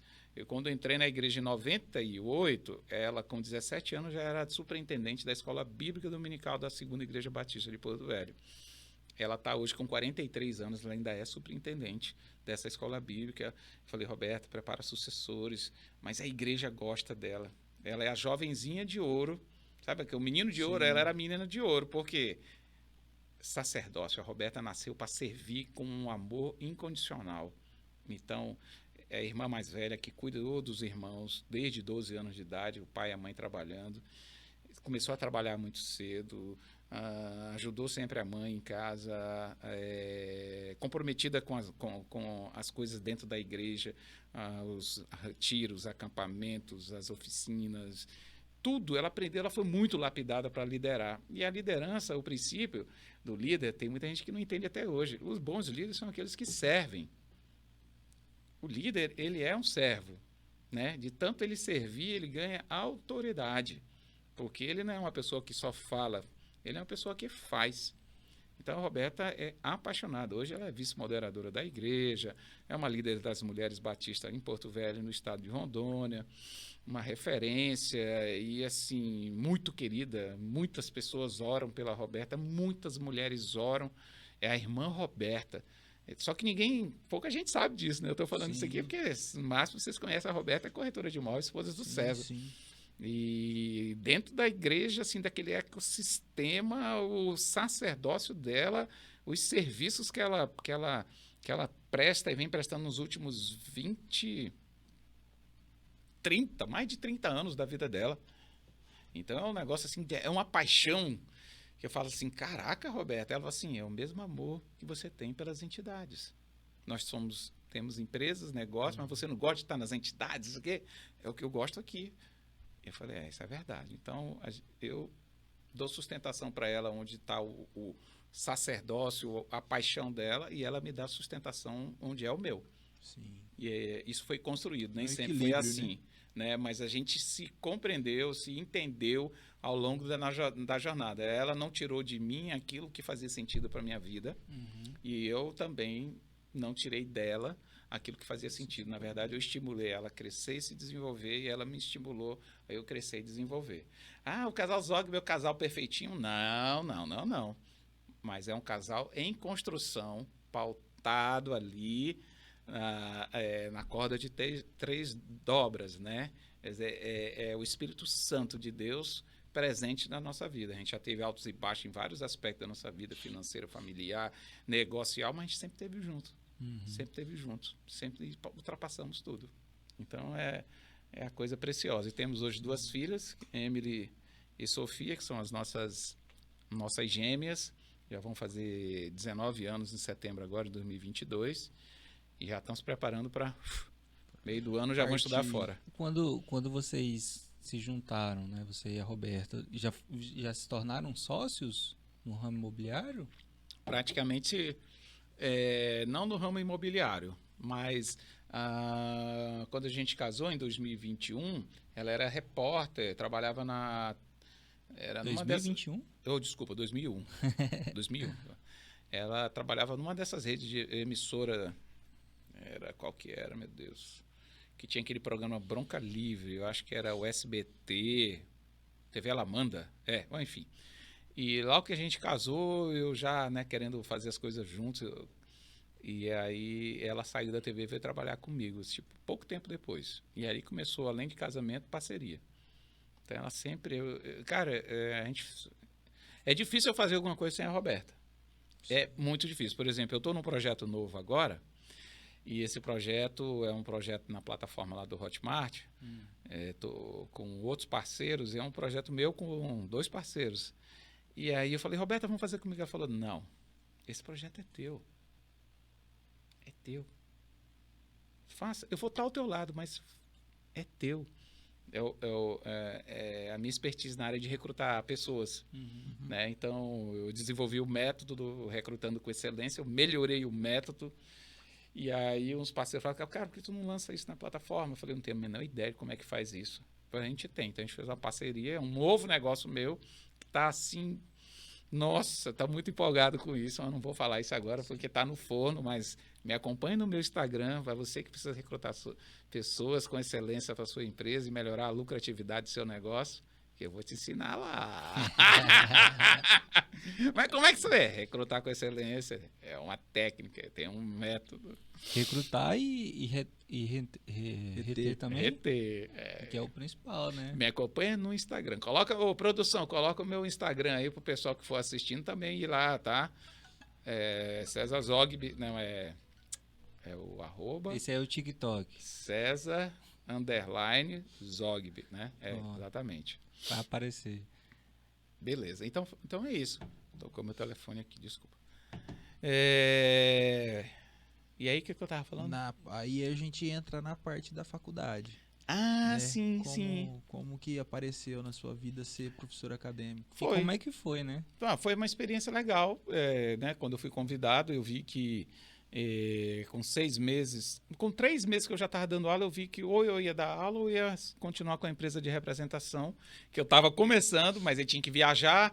Aí eu falei, cara, não dá. Eu não vou conseguir fazer bem nenhum nem outro, porque tem que ter preparação de aula, energia para isso, né? Aí eu, cara, passei rapidamente aquela empresa para frente para uma outra pessoa que estava querendo montar, já com as representações que eu tinha pego, e me dediquei a ser um professor durante um período. A Roberta, logo na sequência, nasceram as nossas filhas, em 2003.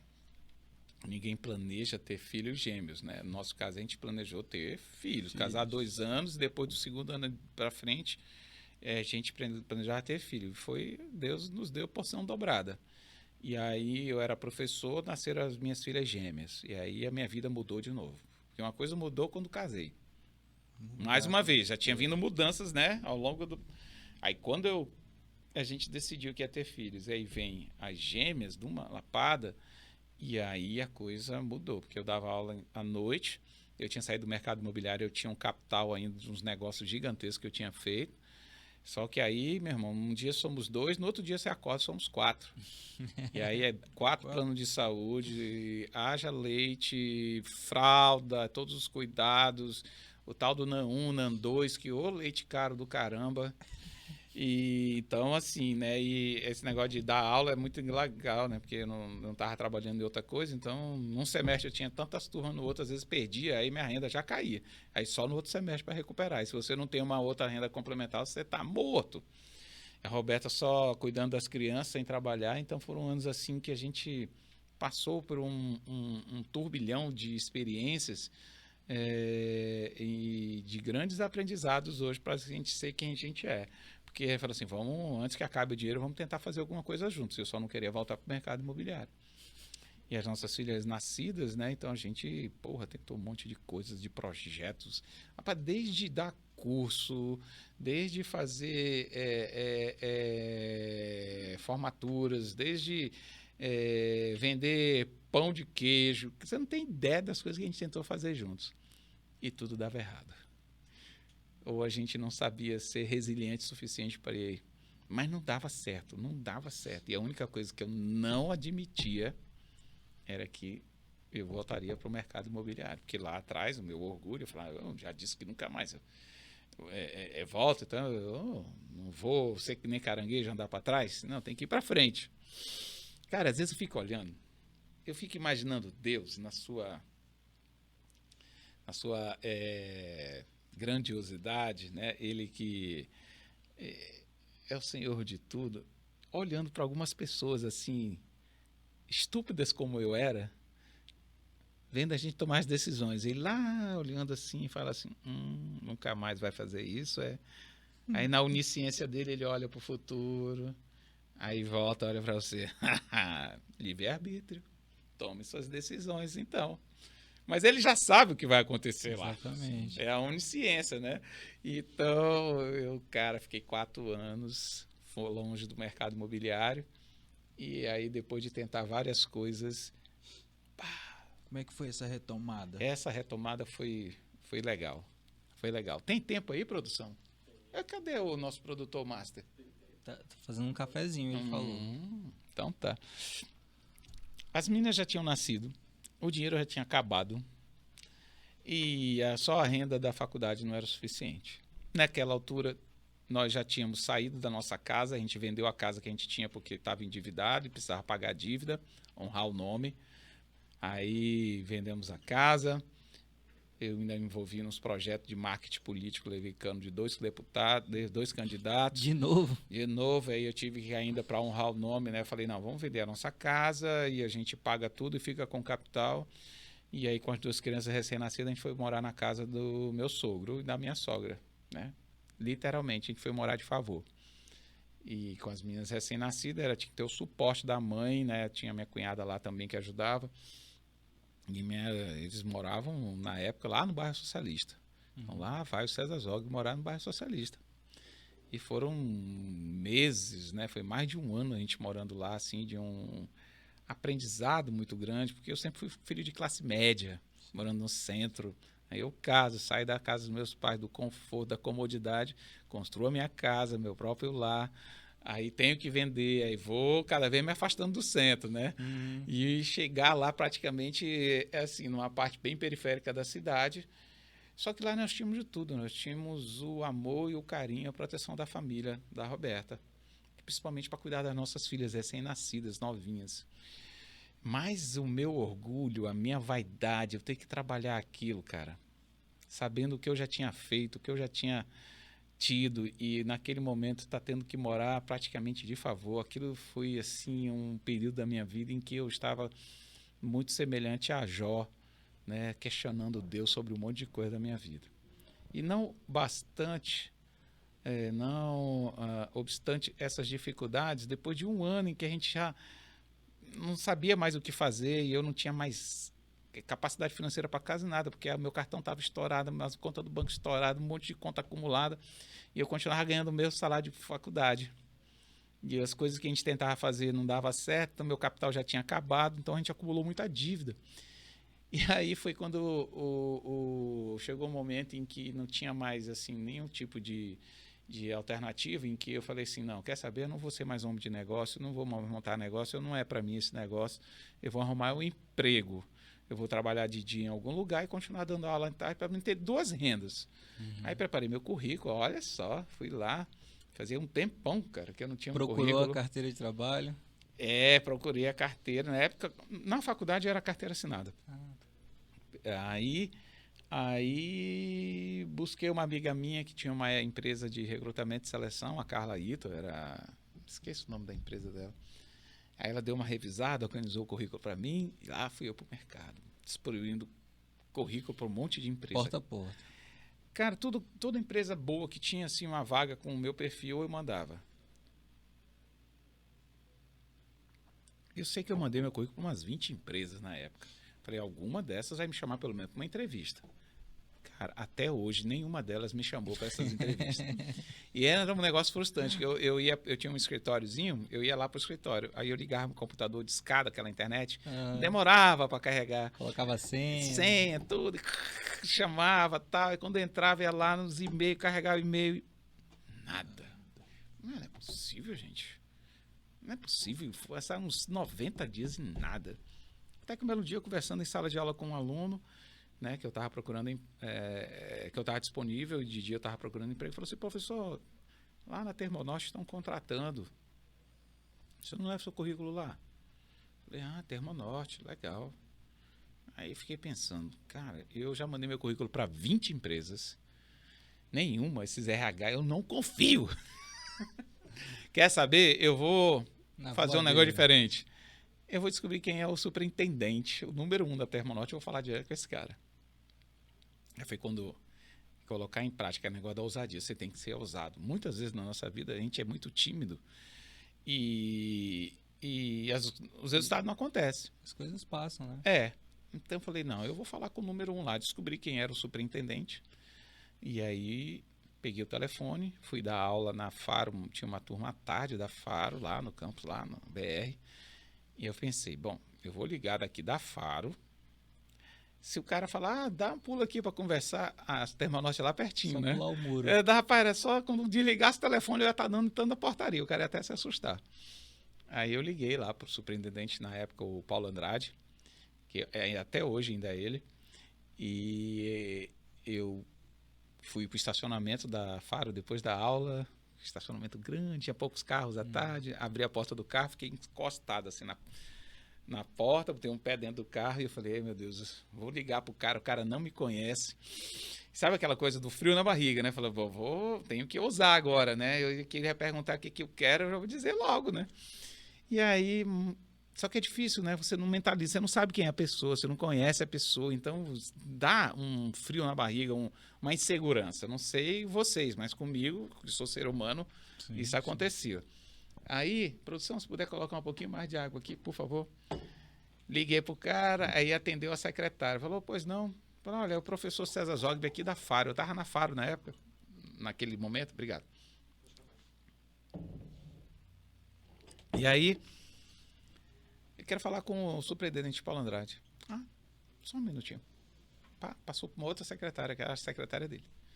Aí, sou o professor César Zogby da Faro, quero falar com o Paulo Andrade. Tá. Qual o assunto? Não, é pessoal. Tá bom. Passou para ele. Aí eu fiquei, ai, Jesus. Agora. Aí quando o cara atendeu, já falou, César Zogby, professor César Zogby, sou seu fã. Ele falou bem assim, aí eu, no telefone, falei, eu nem sabia que era a pessoa, né? Aí, porque na época, eu, por 3 anos, escrevi artigos para o jornal Estadão. Então, todo domingo saía um artigo meu. E foi uma brincadeira e um desafio que eu fiz em sala de aula na outra faculdade, lá na FIP, né, que os alunos tinham dificuldade de escrever, porque não escreve porque não lê. Lê pouco, escreve pouco. Era mais ou menos esse resultado. Aí eu tinha feito um trabalho lá de consultoria no Estadão, fiz relacionamento com o pessoal e acabou que apareceu uma oportunidade para escrever essa coluna. Aí eu comecei a escrever para falar assim, você lidera pelo exemplo, né? Então, você quer que os alunos escrevam, mas você nunca escreveu nada. Então, eu vou começar a escrever também. Eu vi ali uma oportunidade. Então, por 3 anos, eu mandava artigos, tinha que mandar até quinta-feira para eles rodarem e estar pronto na edição de domingo. E aí eu fui escolhendo uma linha, assim, fui aprendendo, né? Já que era um negócio de domingo, eu não queria ser nada técnico. E aí eu fui contando causos, contos, e fui me encontrando, né? De narrar, fazer narrativas. E não é que eu sou bom nisso, cara, descobri disso naquela época. E foi assim. E assim, a gente quando escreve no jornal, você não sabe quem lê, né? Exatamente. E foi um desses leitores, era o Paulo. E aí ele falou, sou seu fã. Eu falei, mas como? Não, eu leio a sua coluna aos domingos. Eu falei, cara, que bênção, pensando, né? Lembrava, né? Aí quando criou aquela conexão, eu falei, poxa, que legal e tal. Começamos a conversar e tal. E falou, mas como posso te ajudar? É algum projeto? Pensando que era ajuda, assim, para projeto de faculdade, né? Falei, não, na verdade, não é projeto de faculdade, eu estou precisando trabalhar, eu sei que estão contratando aí, eu quero trabalhar aí na Termonorte. Deu um silêncio. Ele falou, você está falando sério? Rapaz, na hora que ele falou isso, eu olhei e pensei lá na minha casa, a minha geladeira só com pilha e água praticamente, na época da Pindaíba não tinha nada. Aí falei, esse cara é muito sério, ó. Porque nisso já tinha acontecido o assalto na casa do meu sogro, a gente já tinha saído de lá e eu já estava morando numa vilinha de apartamentos ali na Jorge Teixeira com a Jaci, do lado do Rondon, na parte em cima ali onde eu... E, cara, já tinha mudado pra caramba, um monte de coisa na minha vida. E eu falei, cara, é muito sério. Ele falou assim, então fala o seguinte, passa amanhã comigo lá. Eles tinham um escritório de representação aqui num prédio no centro da cidade. Passa lá amanhã, umas 11 horas que a gente conversa. Falei, tá bom. Aí, voltei pra casa empolgado. Falei, cara, viu como esse negócio de RH tem que falar com quem decide, né? Quem manda, né? E aí eu fui, né? Fui uma noite assim, eu ficava muito ansioso. Foi uma noite que eu quase não dormi, mas pensando, poxa, até que enfim uma coisa vai dar certo. Agora vai. Aí cheguei lá no outro dia, na entrevista, cara, conheci ele pessoalmente, começamos a conversar, e ele começava a lembrar dos artigos. Aquele teu artigo, assim, assado, aquele é teu artigo, né? Aí chegou lá nas tantas, eu tava com um envelope branco na mão. Assina. O meu currículo aqui dentro, e eu lá, ele falando dos artigos, e falei, sim, né? Eu doido assim, quero logo que ele pegue o meu currículo, olha, beleza, começa amanhã já, né? Eu queria ouvir isso. Aí ele olhou, aí eu falei assim, e o currículo, hein? Tipo assim, né? Tá falando de outras coisas, eu quero falar do currículo. E daí aí ele pegou o currículo, começou a olhar, né? César Rafael Freitas Zogby, meu nome, ele... Eita, Zogby, esse nome é forte aqui, hein? Cara, naquela hora eu senti o primeiro frio na barriga. Algo começou a falar que não seria contratado. Falei, puta, é o nome da família tradicional. Quando você é de uma família tradicional numa cidade, tem-se a falsa impressão de que por ser tradicional, você também é multimilionário, que você não precisa trabalhar. Cara, ser tradicional é uma coisa. Ser filho de uma família rica, quer dizer, nem é tradicional, é outra coisa. Não misture o tradicional com riqueza. Às vezes é. A maioria das vezes não. Enfim, eu comecei a ficar meio assim. Ele começou a ler meu currículo, um monte de coisa, papapá, e lá no final deixei a experiência que eu tinha tido no mercado imobiliário, que eu estava há 4 anos fora. Aí falou, você é corretor de imóveis? E eu tinha uma raiva de quem me chamasse de corretor de imóveis. Eu falei, não, eu fui corretor de imóveis. Eu fui, mas já estou muito tempo fora do mercado. Aí ele resgatou assim um negócio na mente. Falou assim, cara, não foi você que participou da intermediação da venda das áreas no entorno da Termonorte? Ai, cara, quando ele perguntou aquilo, eu pensei, não vou trabalhar lá. Na hora. E eu pensei, se eu falar que não fui eu vou passar por mentiroso, nunca mais terei o respeito desse cara. Então, quem fala a verdade não merece castigo. Existe um ditado assim, né? Eu falei, fui eu. Aí ele bateu na mesa, falou um palavrão, falou assim, cara, tu ganhou muito dinheiro, hein? Pô, eu era diretor de uma das empresas que compõem a holding do grupo e a gente acompanhou essa tratativa, foi um negócio muito grande.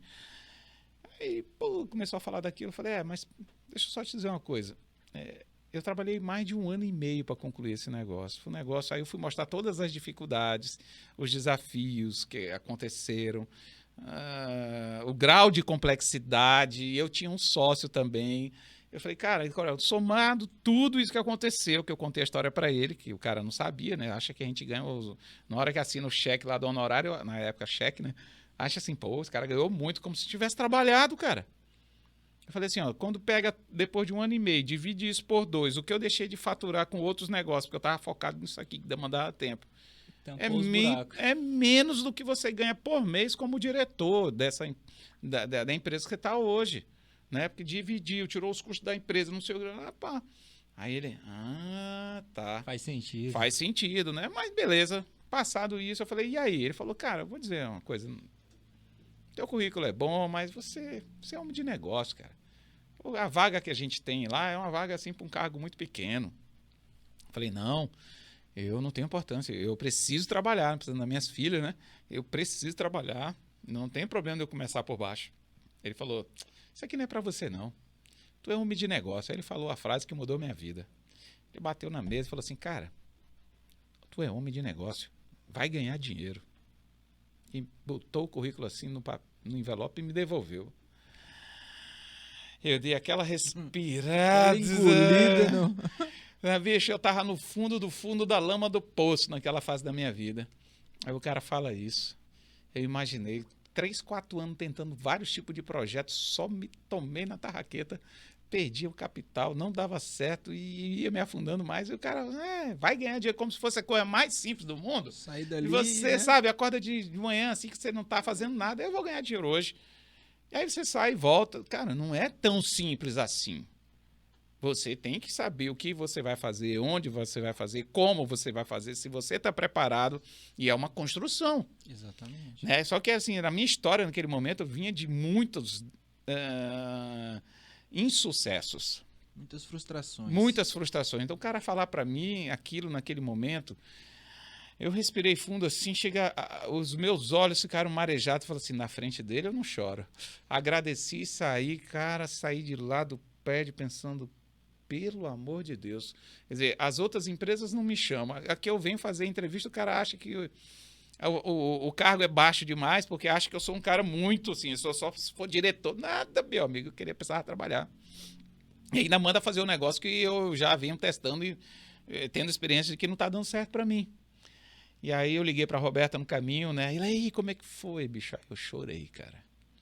Porque, cara, não tinha mais esperança. Falei, cara, tu acredita, meu? Que ele falou assim, vai ganhar dinheiro. Tu é homem de negócio.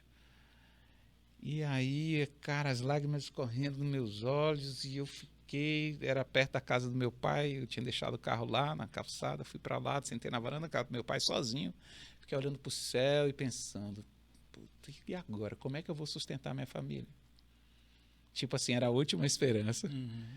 Mas nunca é a última esperança. Eu sou um cara muito resiliente. Eu falei, não. Depois que eu absorvi o golpe, fiquei mentalizando, eu falei, não, eu não aceito isso, eu não aceito. Eu não aceito voltar com esse currículo para casa. Existe alguma empresa em algum lugar de Porto Velho que precisa de um cara com meus talentos. Deixa eu ver. Peguei minha agenda, assim, vou olhar minha agenda.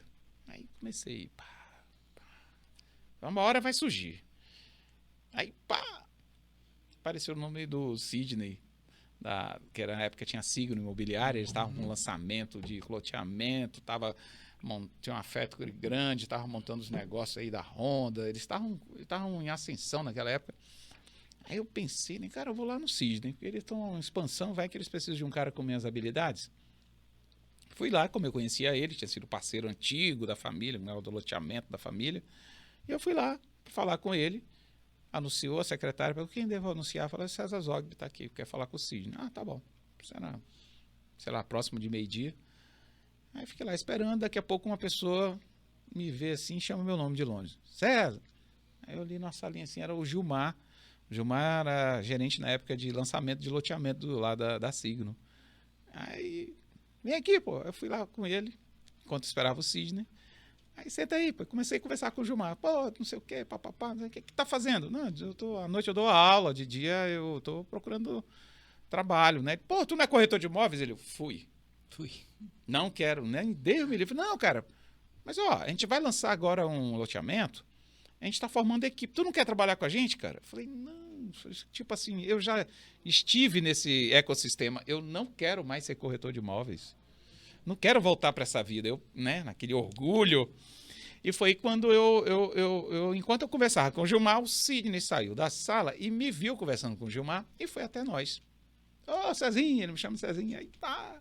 O Gilmar lá, eu aqui, ele ficou em pé, eu sentado, bateu a mão aqui, começamos a conversar sobre negócio imobiliário, loteamento, aquelas coisas que eu não queria saber.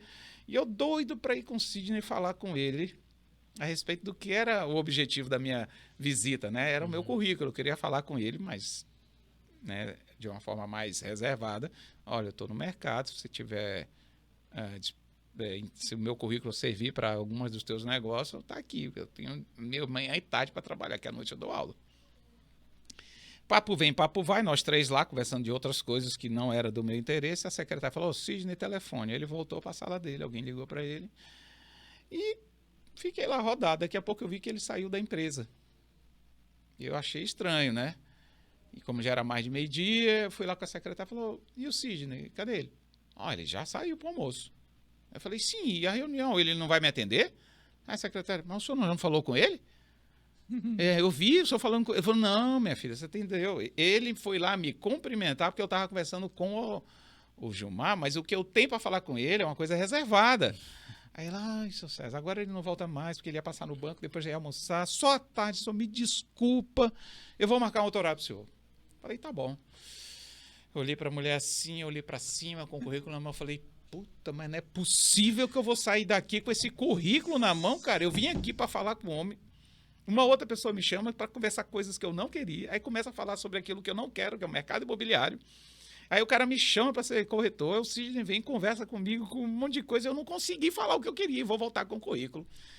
E eu, assim, pensei rapidamente com Deus, eu falei, não é possível. Aí eu tava voltando, assim, saindo da empresa, da recepção, aí o Gilmar, César, me chamou de novo. Aí eu olhei para trás, assim, ele, pensa bem, cara, vamos...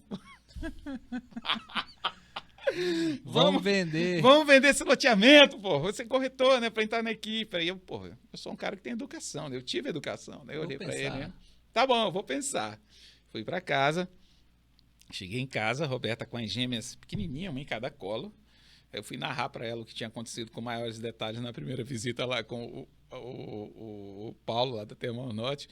E depois o que tinha acontecido lá na visita, lá na Signo. Falou, Roberto, quando eu tô saindo de lá, na pé da vida, porque eu não consegui falar que eu queria, que era entregar o currículo, o Gilmar de novo, pensa bem, né? E a Roberta, só assim, né? Sei.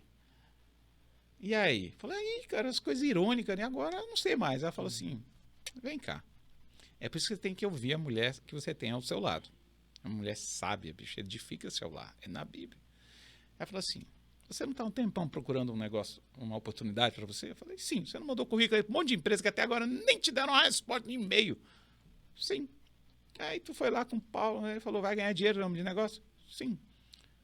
Até hoje não tem clientes, você fazia 4 anos que eu tinha saído do mercado, até hoje não tem clientes que ligam para você para te consultar para negócio? Eu falei, é verdade. Pois é, as pessoas confiam em você. O Gilmar não está te convidando para ser corretor de imóveis? Eu falei, mas corretor eu não quero, aquela coisa toda. Eu falei, sim, mas como é que você não pode, como é que você pode saber se não é essa porta que Deus está abrindo para você? Aí caiu minha ficha. Uma coisa que eu quero, uma coisa é o que Deus quer para minha vida. Eu falei, será? Ela falou, pensa bem, olha quantos negócios você fez maravilhosos naquele período. Aí você saiu porque o mercado deu uma revés, eles não teve paciência e tal. Hoje eu vejo como ansioso eu era na minha vida. Falou, pensa bem, meu amor. Talvez seja a porta que Deus está abrindo. Cara, foi mais uma noite que eu não dormi na minha vida. Pensando. Né? Olhava para o berço das minhas filhas novinha. Roberta tem um dom, né? Ela deita e dorme.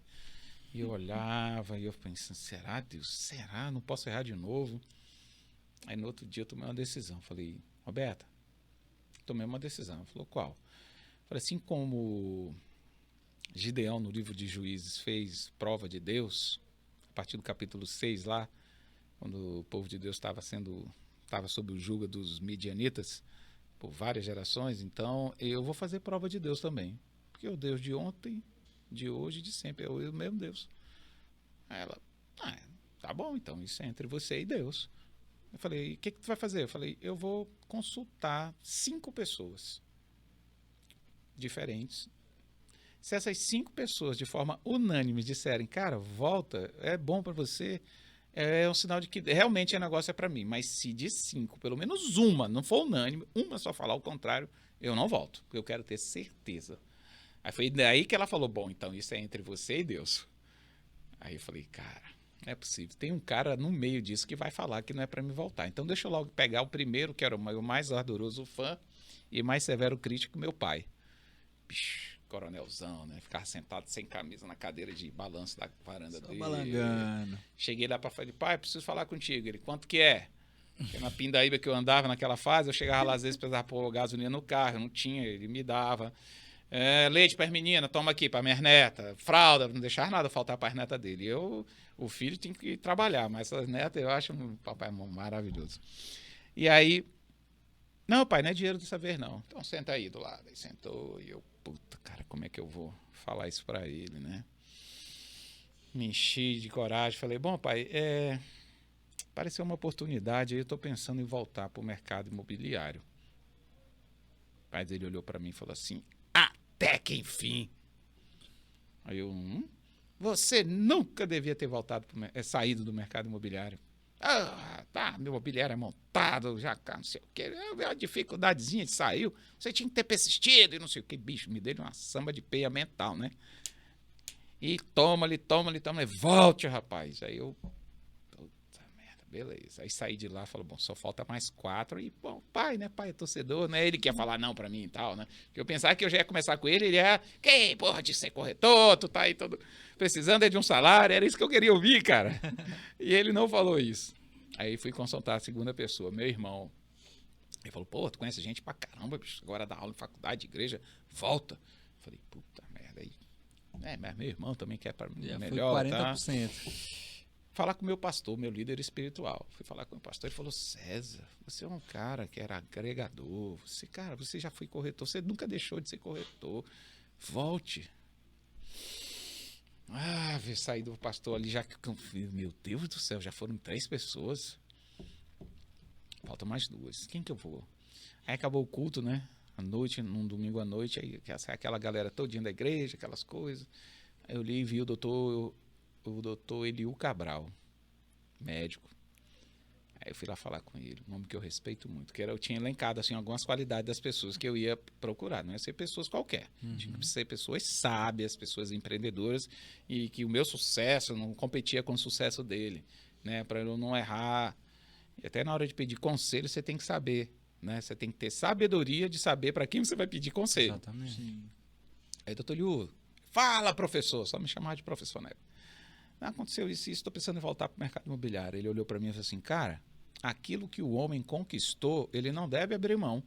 Você tinha uma imobiliária montada, muito boa. Pô, aí começou a dar aula e parou com a imobiliária. Você tem que manter a tua imobiliária e dar aula. Volte. Eu, nossa, mãe do céu, eu tô indo nas pessoas erradas. Ninguém fala o que eu quero ouvir. E daí eu olhei assim, que só falta uma pessoa. Não, peraí. Eu olhei naquela multidão de pessoas da segunda igreja, né? As pessoas que eu respeitava, alguns empreendedores. Aí eu vi o doutor Elifaz Cabral, que é irmão do Eliú. E eles são muito diferentes. Ele faz o padrinho nosso de casamento, conheceu a Roberta desde pequenininha. A Roberta foi babá da filha dele. Viu a Roberta crescer, foi professor dela de várias salas, né? E um homem também de Deus, de oração. Aí eu vou falar com ele, que ele tá dentro do perfil e ele é o oposto do Eliú. O Eliú é todo, não sei o que, ele faz. Esse não vai me decepcionar. Não, esse é o cara. E aí eu vou lá, ele faz, fala. Acontecendo isso, eu recebi um convite, tô pensando, o que você acha? Aí ele olhou para mim assim e falou assim, existem 2 pessoas que eu conheço que têm um dom para vender imóveis. Uma delas é você. Aí eu, ai Jesus, ele falou, volte. Cara, eu saí dali com a minha cabeça, pensa na frustração. Tu acredita? Porque o que eu queria ouvir, eu não ouvi. E hoje eu entendo lá, quando você pega Caio, quando você tiver a oportunidade, você que está assistindo, vai lá no livro de Provérbios, dependendo da tua versão, você vai ver que no livro de Provérbios, no capítulo 16, versículo 1, diz assim: o coração do homem pode fazer planos, mas a resposta certa dos lábios vem do Senhor.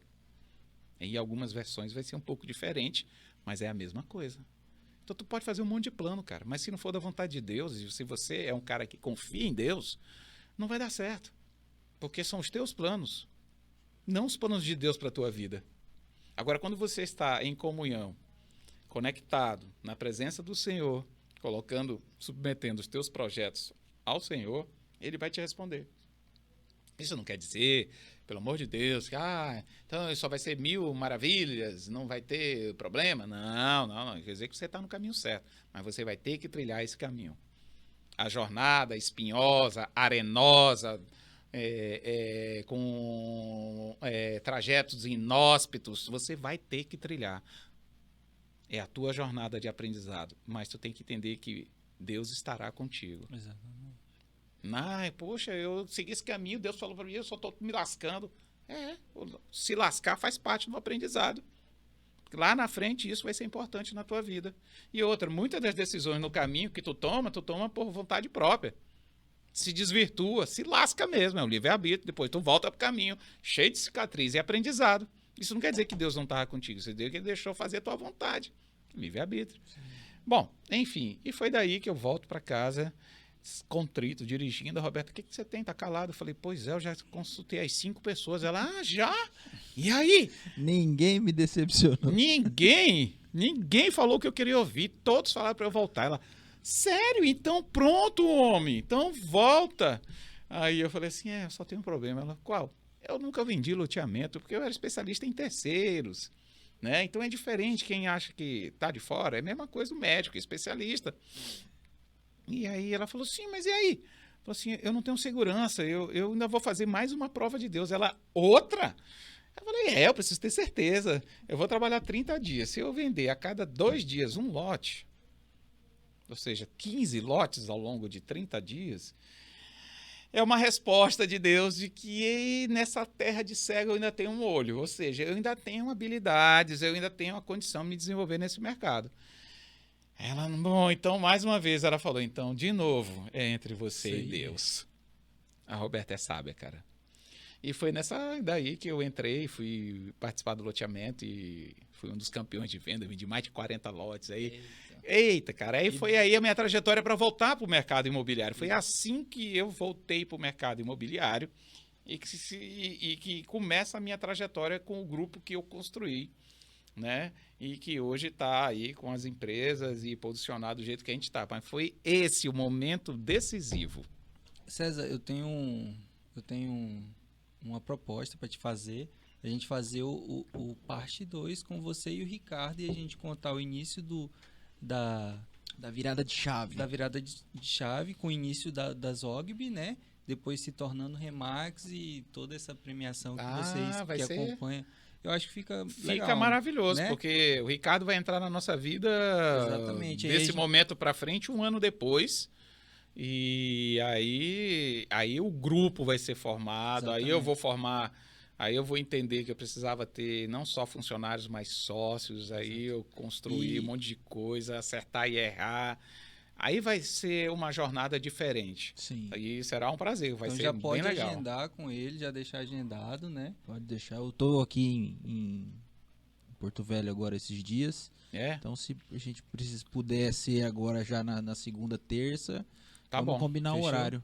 Tudo bem, será Mas, um prazer. Gente, foi mais um episódio aí do Engimob Podcast com esse fenômeno. Superação César total. Zogby, o cara é incrível, a história dele é muito bonita, então espero que goste.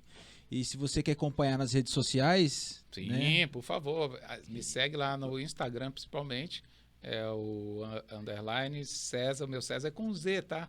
CEZAR _ Zogby, Zogby é ZOGHBI. A produção vai colocar isso aqui, você tem uma produção muito boa aí, né? Depois eu coloco isso daí, tá? E é isso. Muito obrigado, tá, César? A gente já conhecia a história dele, mas é sempre bom ouvir, pegar mais detalhes, né? Aham. E vocês vão encontrar no Instagram, Engimob Podcast, né? E o meu é o J Silvestre. O meu, Vinícius Ramos _Remax. Segue a gente lá. Obrigado por mais um. Obrigado, César. Valeu, Valeu, César. turma.